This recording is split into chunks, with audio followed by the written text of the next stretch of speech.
Olá, tudo bem? Espero que sim. Rura 11, mais um devedor em crise. Pessoal, mais um devedor do Rura 11 pediu recuperação judicial. Vamos então analisar o último relatório gerencial, entender como é que está o fundo e quais as perspectivas futuras para esse fundo.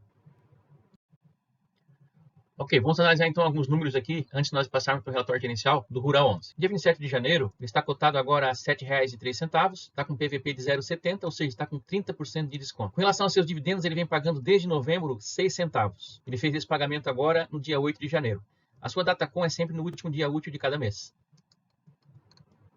Aqui nós temos o gráfico da cotação, então, do Rura 11, onde ele, em 2022 ele estava sendo negociado entre 10 e 11 reais, praticamente até no mês de fevereiro. Chegou esse ano passado, então, ele começou a cair um pouco. Por julho, ele estava mais ou menos em 10 reais, aí ficou até setembro. Depois de setembro, como outros fundos imobiliários também, ele caiu forte, né? Caiu praticamente de 10, aí para onde nós temos hoje, 7 reais. Então, desde outubro, setembro passado, ele está tendo alguns problemas com recuperação judicial de alguns devedores. E nessa semana agora, então, ele também fez um comunicado ao mercado, agora na semana passada, dia 22 de janeiro, dizendo que tem mais um produtor também entrando com recuperação judicial. Então, vamos analisar o que está acontecendo e qual o tamanho, então, do patrimônio líquido alocado nesse devedor. Enfim, vamos entender certinho como é que está essa questão do Rura 11 daqui para frente. Aqui o gráfico de pagamento dos dividendos, ele já pagou aqui 13 centavos, 12 centavos, estava aqui em 10 centavos e agora baixou para 6 centavos, já em três meses consecutivos. Vamos ver o que vai acontecer no próximo mês e o que o gestor pretende fazer daqui para frente. Calculando então a rentabilidade desse FIAGRO, nós temos aqui 6 centavos dividido por 7,03, isso dá uma rentabilidade de 0,85% ao mês. Isso aqui isento de imposto de renda. Fazendo aqui então a conversão dessas taxas, nós temos que 0,85% ao mês, isso equivale a 10,69% ao ano, isento de imposto de renda. Fazendo então uma comparação com, por exemplo, um CDB que rende 100% do CDI na renda fixa, nós teríamos então 12,15% menos 15% de imposto de renda. Se eu fosse investir por 2 anos, nós teríamos então 10,32% ao ano, que daria 0,82% ao mês. Essa diferença entre os dois aqui, quase nada de diferença, né? Mas ainda está dando em favor do Rura 11 0,03%. Fazendo então uma comparação com esses investimentos, vamos fazer uma simulação investindo 10 mil reais no Rura 11 ou nesse CDB que rende 100% do CDI. Praticamente a mesma coisa, dá para ver aqui, né?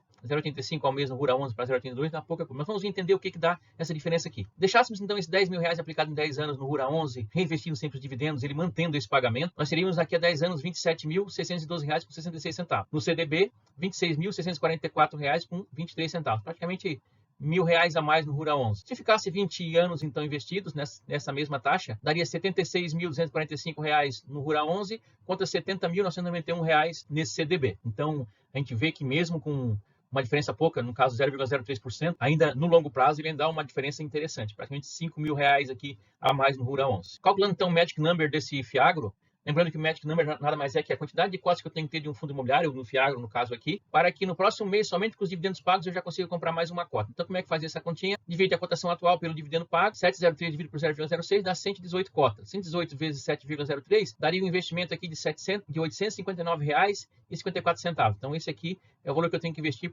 para ter, então, essa quantidade de cotas, para que no próximo mês, só com os dividendos pagos, eu já consiga, então, comprar mais uma cota. Vamos avançar, então, lá para o relatório gerencial e também ler essa carta, esse comunicado ao mercado que o Rura 11 enviou, então, na semana passada, para entender o que está acontecendo aí com esses problemas de inadimplência, de recuperações judiciais dos seus devedores. Vamos lá, então. Pessoal, vamos ao relatório gerencial do Rura 11, então, referente ao mês de dezembro de 2024, o último que nós temos aqui. Pessoal, é o seguinte, como isso aqui trata-se de um FIAGRO, tudo que diz respeito a questões macroeconômicas e questões ligadas ao agronegócio como si, como os cultivos de soja, de milho, de cana-de-açúcar, de algodão, eu já gravei um vídeo do AGRX11, vou deixar aqui em cima nos cards. Lá eu trato exatamente como é que está a questão da safra atual, as perspectivas futuras, como todos os FIAGROs trabalham nessas linhas de cultivos. Então, basta assistir aquele vídeo lá que já vai dar um panorama geral sobre a questão do agronegócio no Brasil. Vamos nos ater, então, aos detalhes aqui do Rura 11 específico. Então, basicamente, aqui, cota patrimonial, isso aqui, fechamento de dezembro, 31 de dezembro. Cota patrimonial, 10,14. Cota de mercado, 7,50. Lembrando que hoje já está R$ 7,00, R$ 7,03. Quantidade de cotistas, 89.174 cotistas. Pagou dividendo no último mês, 6 centavos por cota.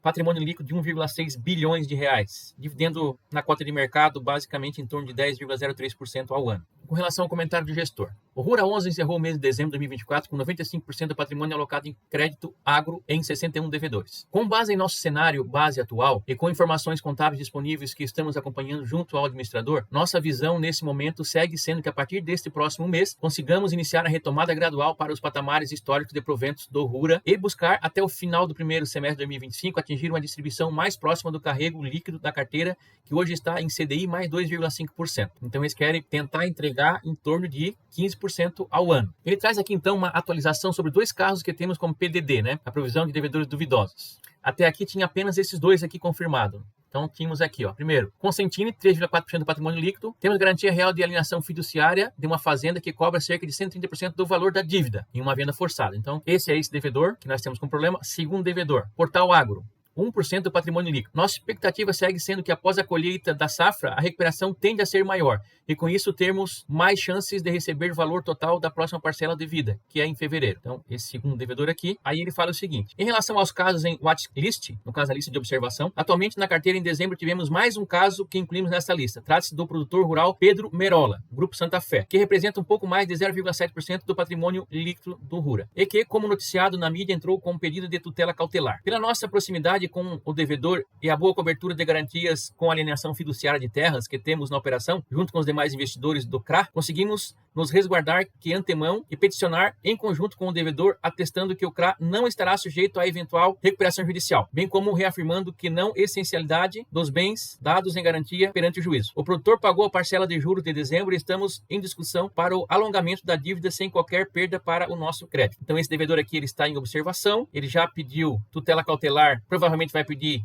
para entrar em recuperação judicial também, porém ele tem terras como garantia e, segundo fala aqui, esse devedor ele está garantindo que ele não vai colocar o CRA do fundo na recuperação judicial. Então ele pretende continuar pagando, né? Mas é um ponto de atenção. Então esse aqui já seria o terceiro devedor. Ele fala assim: em relação aos outros dois casos, olha só, outros dois casos. Então, 3 mais 2 já dá 5 casos, aí com possíveis problemas. 2 já é certo que está. Em relação aos outros dois casos já mencionados no passado, no caso da esmagadora de soja, que representa 0,7% do PL, temos uma assembleia aberta onde segue sendo discutido com os demais investidores e com a companhia os termos de uma reestruturação dos fluxos de pagamento. O CRA segue com o pagamento dos juros adimplentes. Sobre outro caso, o produtor rural conseguiu realizar o plantio de soja na área toda planejada em parceria com um terceiro. E a perspectiva é de desenvolvimento da safra positivo, o que é alinhado à estratégia de venda de ativos em médio prazo.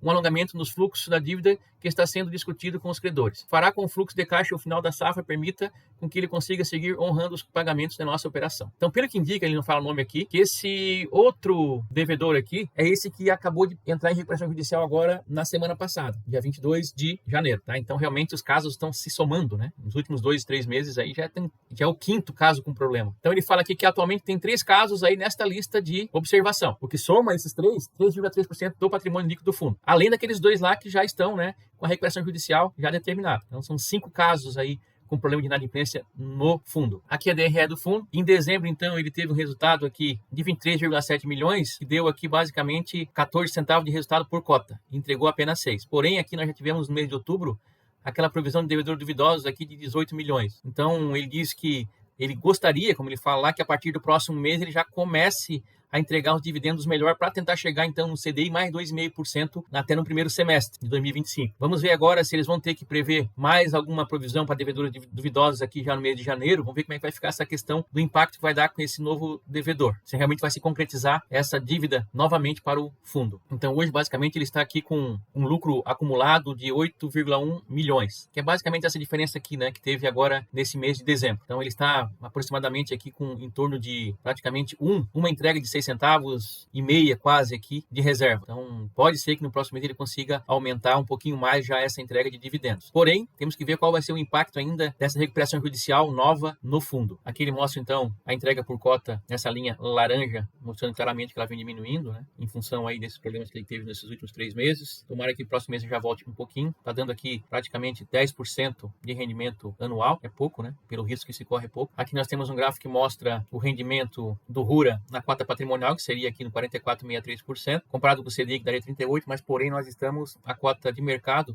em 4,07%, né? Bastante abaixo do CDI aqui. Aqui, informações da carteira do Rura 11, A exposição setorial, basicamente, aqui 16% açúcar e etanol. Produtor rural, grãos e pecuária, 13%. Máquinas e implementos, 10%. O restante tudo abaixo de 9%. O tipo de garantia, 39% alienação fundiária de terras. Recebíveis são 19%. 15% alienação de terras e recebíveis. O restante se divide em outros tipos de garantia. Basicamente, aqui então tem 61 devedores no fundo. Valor médio por devedor, 25 milhões. Os 5 maiores devedores têm 21% do patrimônio líquido do fundo. E os segmentos culturas, 19 segmentos diferentes. Aqui o portfólio de investimentos, vamos olhar primeiro com relação aqui à concentração de percentual do patrimônio líquido. O maior aqui é 6,4%, essa row aqui, máquinas e implementos, 6,4%.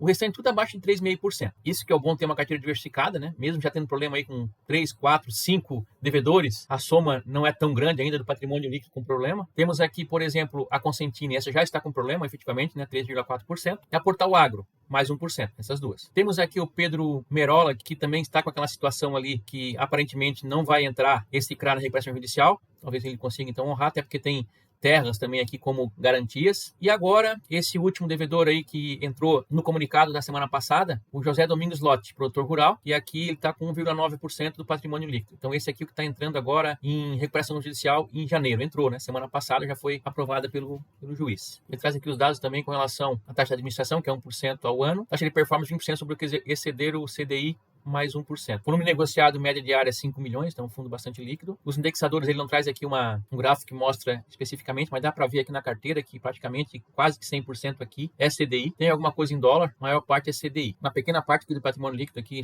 de 3 milhões, 0,2% é IPCA. O restante mesmo tudo CDI. Então praticamente 100% CDI, indexadores aí, o que é bom, né? Nesse momento agora de juros altos, taxa Selic tendendo a aumentar ainda mais, então isso aí acaba sendo bom para o fundo. Tem negócio, é bom e não é, né? Porque é bom para o fundo, é bom para quem recebe, mas para quem paga não é. Por isso já temos 5 problemas aqui no meio dessa carteira grande aqui, né? Já com problemas de crédito. Então, realmente, muitas vezes nem é tão bom assim também o CDI tem alto. Temos aqui, ó, devedor com CDI mais 7,5%, CDI mais 6%, CDI mais 7,34%. Então, para quem paga, isso aqui é um problema. Pode ser um problema. Então, você tem que ficar bastante atento com relação a isso também. Ok, pessoal? Vamos ler, então, rapidamente o comunicado ao mercado que o fundo fez agora com relação a esse outro devedor. Então, ele fez esse comunicado aqui na data do dia 22 de janeiro. Ele diz o seguinte: conforme informamos na carta extraordinária do gestor divulgada em outubro de 2024, incluímos em nossa watchlist, que é essa lista de monitoramento, né, que contém devedores que entendemos demandar uma atenção maior da gestora, devido à expectativa possível de deterioração do seu crédito. 2 devedores. Ademais, conforme reportamos as cartas do gestor de novembro e dezembro de 2024, um desses 2 devedores se tratava de um produtor rural que havia firmado uma parceria agrícola para realizar o plantio de soja nesta safra, com perspectiva de desenvolvimento positivo. Trata-se do produtor rural José Domingos Lotti, que atua na produção de grãos, cana e pecuária nos estados do Mato Grosso do Sul e São Paulo. No entanto, no dia 17 de janeiro de 2025, José Domingos Lotti requereu sua recuperação judicial, a qual foi deferida pelo referido juízo no dia 20 de janeiro de 2025. Fato que chegou ao conhecimento da gestora em 21 de janeiro de 2025. Nossa operação com José Domingos Lotti é um certificado de recebíveis do agronegócio, um CRA, possui um lastro de cédula de produtor rural financeira, devida pelo produtor e solidariamente devida pela agropecuária José Domingos Lotti Limitada, que também requereu recuperação judicial, onde constamos com garantia real a alienação fiduciária de 2 matrículas de uma fazenda do produtor devidamente registradas em cartório e que, na avaliação do mercado, cobriam cerca de 130% do saldo devedor atual do CRA. Já iniciamos diligência junto ao nosso departamento jurídico interno. Ele fala o seguinte, aqui é importante. Com este fato, o time de precificação do administrador do fundo, munido das informações sobre o caso, optou em aplicar uma provisão para devedores duvidosos, PDD, ao ativo afetado, corresponde a 0,67% do patrimônio líquido do fundo, conforme apurado em 21 de janeiro de 2025. Então, eles vão fazer uma reserva de 0,67% do patrimônio líquido do fundo por conta desse problema com esse devedor, para garantir. Este caso não representa a parcela relevante da carteira. E uma eventual PDD adicional para os casos de watchlist já estava contemplada no cenário base que divulgamos no cenário de projeção contábil e de dividendos para o fundo em uma carta extraordinária de 1 de novembro de 2024. Por essa razão, não vislumbramos alteração no cenário de dividendos que projetávamos e que estávamos seguindo desde então. Colocar até na metade do ano os dividendos voltando a pagar CDI mais 2,5%. Então, eles acham que esse problema que vai ter com esse devedor agora, o impacto não vai ser relevante, então, para chegar a terem que voltar atrás nesses dividendos que eles querem voltar a entregar. Vamos analisar, então, para ver o que vai dar mais para frente, né? Então, assim, pessoal, olha só, São Paulo, 22 de janeiro de 2025. Início do ano, um cenário bastante complexo aqui no Brasil, CDI em alta perspectiva de aumento ainda da taxa Selic. Então, realmente, um ano bastante desafiador aí para todos, não só para o agronegócio. O agronegócio já vem com problemas aí desde setembro do ano passado tal, e parece que ainda não chegou ainda no fundo do poço, né? Lembrando que isso aqui não tem nenhuma recomendação de investimento, nem de compra, nem de venda de nenhum ativo. É mais para a gente estar realmente estudando aqui, podemos analisar com calma aí cada ativo que a gente vai estar entrando, comprando ou vendendo aí nesse ano. Então eu vou perguntar para vocês aqui, deixa aqui embaixo nos comentários, vocês investem no Rura 11 ou algum outro tipo de Fiagro? O que vocês acham sobre os Fiagros agora nesse ano de 2025? Ok, gente? Mais uma vez então, peço a todos que se inscrevam no nosso canal, estamos rumo aos 300 inscritos, curta, comente, compartilha, e até o próximo vídeo, muito obrigado.